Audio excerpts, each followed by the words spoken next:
আসসালামু আলাইকুম রাহমাতুল্লাহি ওয়া বারাকাতুহু। প্রিয় দিনী ভাই এবং বোনেরা, দুইটি কারণে মানুষ ভয়ঙ্কর বিপদের ভিতরে পড়ে।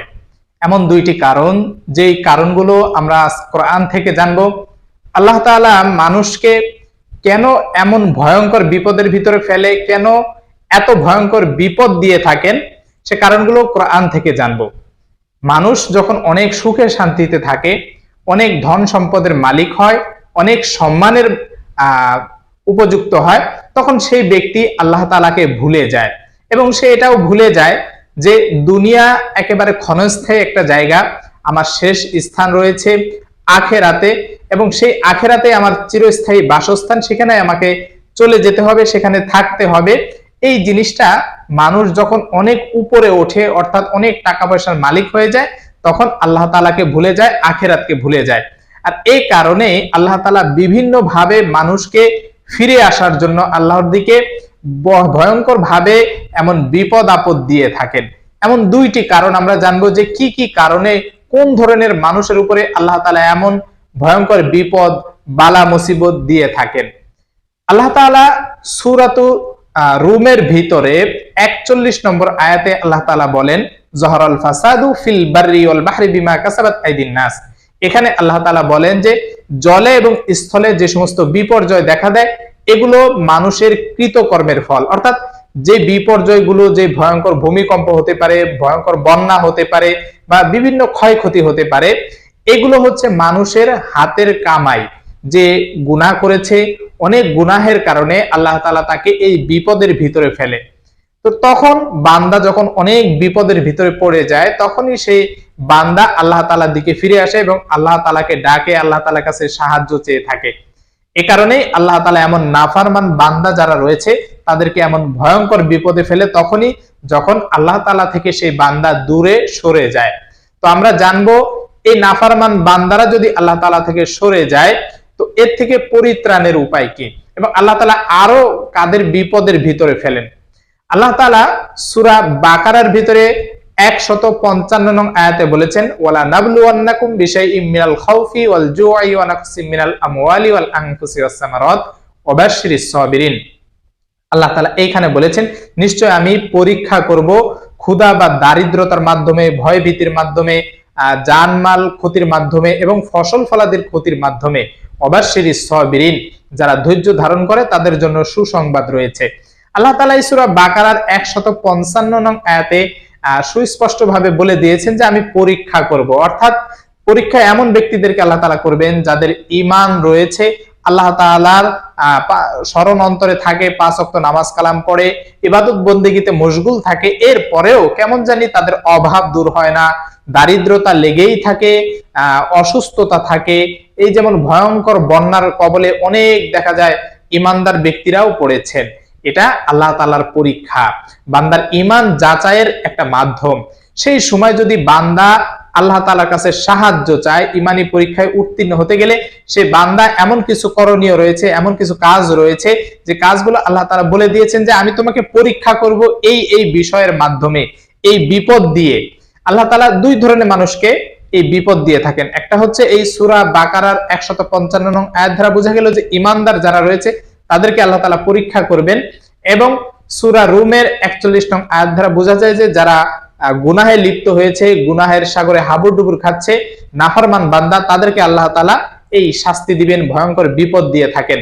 তো এই জন্য দুই শ্রেণীর মানুষ রয়েছে এই দুইটা কারণে। একটা হচ্ছে নাফরমানির কারণে, আর একটা হচ্ছে ঈমানের কারণে। অর্থাৎ যারা ঈমানদার তাদের পরীক্ষার উদ্দেশ্য হচ্ছে যে ঈমান কতটুকু মজবুত, আর যারা বেঈমান নাফরমান, আল্লাহ তাআলা নাফরমানি করে, আল্লাহ তাআলাকে অনুসরণ করে না বা আল্লাহ তাআলার অনুসরণ বা আল্লাহ তাআলার জিকির অন্তরে থাকে না, এই সমস্ত ব্যক্তিদেরকে আল্লাহ তাআলা আযাব স্বরূপ বা গজব স্বরূপ এই শাস্তি দিয়ে থাকেন।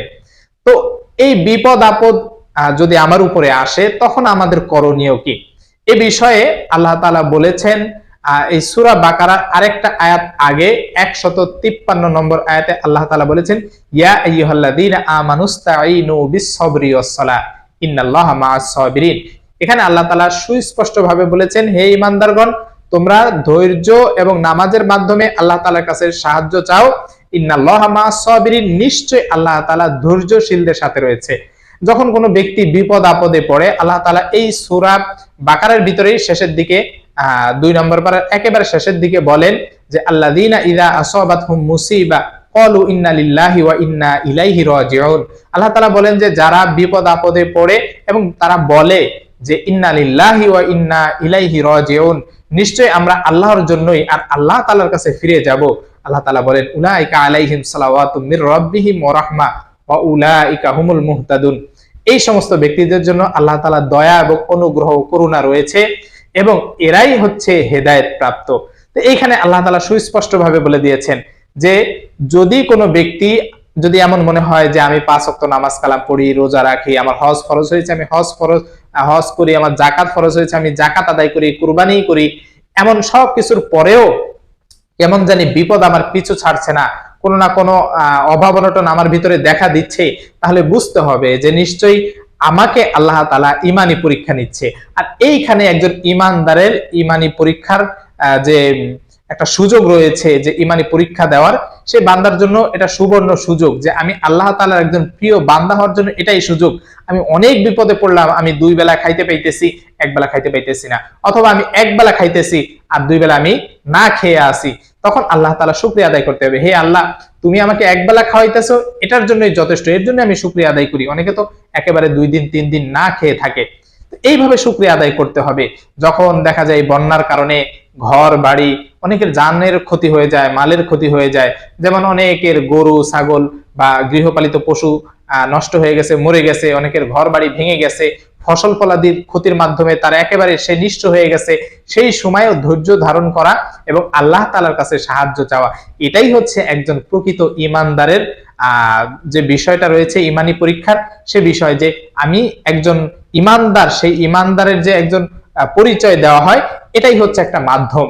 তো যে কোনো বিপদ আপদে যদি আপনি পড়েন, তাহলে আল্লাহ তাআলাকে বেশি বেশি করে স্মরণ করবেন, ধৈর্য ধারণ করবেন, সেই সময়ে আপনি গিয়ে 2 রাকাত নামাজে দাঁড়িয়ে যাবেন, অন্তত 2 রাকাত নামাজ পড়ে আল্লাহ তাআলার কাছে সাহায্য চাইবেন। হে আল্লাহ, বিপদ আপদ তুমি দিয়ে থাকো, আবার এই বিপদ আপদ থেকে উদ্ধারকারী একমাত্র তুমি, অতএব তোমার কাছে আমি সাহায্য চাইতেছি যে তুমি আমাকে এই বিপদ আপদ থেকে উদ্ধার করো। যখন এই বিপদ আপদে পড়বেন তখন বেশি বেশি করে এই দোয়াগুলো পড়বেন, ইন্না লিল্লাহি ওয়া ইন্না ইলাইহি রাজিউন, বেশি বেশি করে এই দোয়া করবেন এবং আল্লাহ তাআলার জিকির স্মরণ অন্তরে রাখবেন, ইবাদতের মাত্রাটা একটু বাড়িয়ে দিবেন যে হে আল্লাহ, হয়তোবা কোনো কারণে তুমি আমার উপর নারাজ হয়ে আছো, অসন্তুষ্ট হয়ে আছো, তাই আমি তোমার কাছে সাহায্য চাই এবং ক্ষমা চাই, যদি আমার নিজের অজান্তে কোনো গুনাহ হয়ে থাকে তুমি আমাকে ক্ষমা করে দাও। এইভাবে আল্লাহ তাআলার কাছে আপনি ক্ষমা চাইবেন, তাওবা ইস্তিগফার পড়বেন, নিশ্চয়ই আল্লাহ তাআলা আপনার সব বিপদ আপদ দূর করে দিবেন। হয়তো ক্ষণিক সময়ের জন্য আপনার ঈমানি পরীক্ষা আল্লাহ তাআলা করতেছেন। আল্লাহ তাআলা তো জানিয়ে দিয়েছেন যে বান্দা, তোমাকে আমি এই এই বিষয় পরীক্ষা করব। এই যে সূরা বাকারার 155 নং আয়াতে যে ওয়ালা নাবলুওয়ান্নাকুম বিশাইইম মিনাল খাউফ ওয়াল জু ওয়া নাকসিম মিনাল আমওয়াল ওয়াল আনফুস ওয়াস সামারাত, এখানে 5টা বিষয়ের কথা উল্লেখ করা হয়েছে, যে ক্ষুধা বা দারিদ্রতার কথা, এরপরে মানুষের জানমালের ক্ষতির কথা, এরপরে জানের ক্ষতির কথা, মালের ক্ষতির কথা, মানুষের ফসল ফলাদির ক্ষতির কথা, এরপরে ভয় ভীতির কথা। এই 5টা বিষয়ের কথা আল্লাহ তাআলা উল্লেখ করেছেন। যদি এই কোন একটা বিষয় যদি আপনার সাথে ঘটে যায়, বুঝবেন যে এটা আল্লাহ তাআলার থেকে একটা পরীক্ষা। আর এই পরীক্ষা অনেক নবী রাসূলগণ দিয়েছেন, প্রত্যেকটা নবী রাসূলগণই এই পরীক্ষার ভিতর দিয়ে গেছেন এবং যারা আল্লাহর ওলিগণ রয়েছেন তারাও এই সমস্ত পরীক্ষার ভিতর দিয়ে গেছেন। তাদের উপরে জানের ক্ষতি হয়েছে, মালের ক্ষতি হয়েছে, একেবারে নিঃস্ব হয়ে গেছে, এরপরে কিন্তু আল্লাহ তাআলা থেকে বিমুখ হয়ে যায় নাই। তাই আমার আপনার করণীয় হচ্ছে যে কোনো বিপদ আপদে ধৈর্য ধারণ করা, নামাজ আদায় করা, আল্লাহ তাআলার কাছে সাহায্য চাওয়া। আল্লাহ তাআলা আমাদের সকলকে এই প্রত্যেকটা বিপদ আপদে ধৈর্য ধারণ করার তৌফিক দান করুন এবং আল্লাহ তাআলা সকলের বিপদ আপদ দূর করে দিন, বালা মুসিবত দূর করে দিন। আমিন ওয়া আখিরু দাওয়ানা আনিল হামদুলিল্লাহি রাব্বিল আলামিন। আসসালামু আলাইকুম ওয়া রাহমাতুল্লাহি ওয়া বারাকাতুহু।